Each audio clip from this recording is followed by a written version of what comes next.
We've been studying the treasures of darkness and the hidden riches and secret places. And in Isaiah chapter 45, verse 3, the Bible says, "And I will give thee the treasures of darkness." That's God says, I'm going to do that. And I'm also going to give you hidden riches of secret places. And the reason why I'm going to do that, he says, that thou mayest know that I, the Lord, which called thee by your name, am the Lord and the God of Israel. And so God has treasures in dark places. And he gives them to us to encourage us.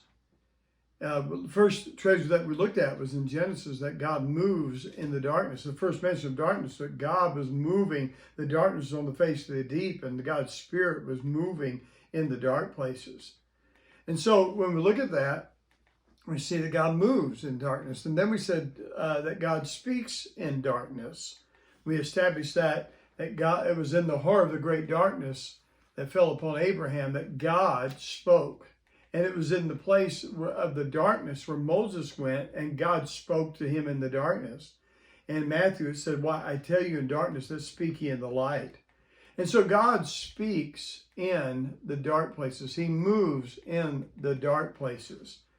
But the third treasure of darkness is God manifests and dwells in the darkness. You say, "Well, I want to abide in God." Have you ever thought that it's in those dark places that you can find that abiding, that dwelling with him, and that God manifests himself there to you? In 1 Kings chapter 8, verse 10 through 12, it says, "And it came to pass that when the priests were come out of the holy place," it says that the cloud filled the house of the Lord, so that the priests could not stand to minister because of the cloud.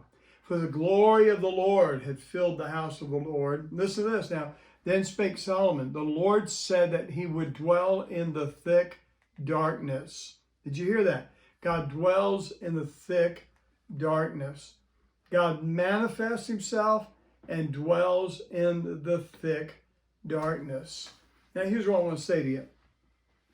I'm just speaking from my heart this of recent days, and seemingly the spiritual warfare level has cranked up.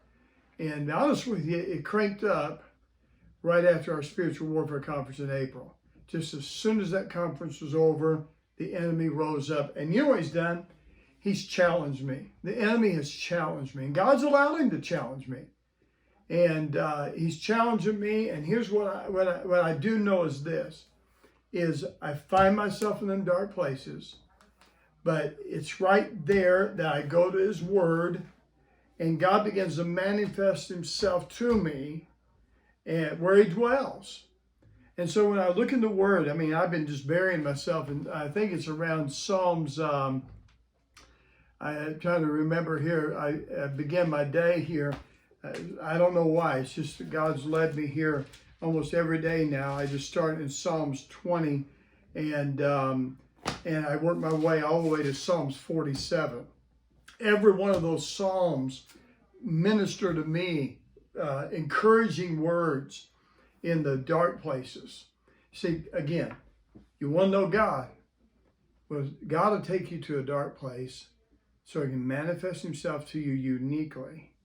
And remember, he dwells in darkness. He abides there sometimes to draw you closer to him. And we're going to take up another treasure next week, so don't miss it, okay?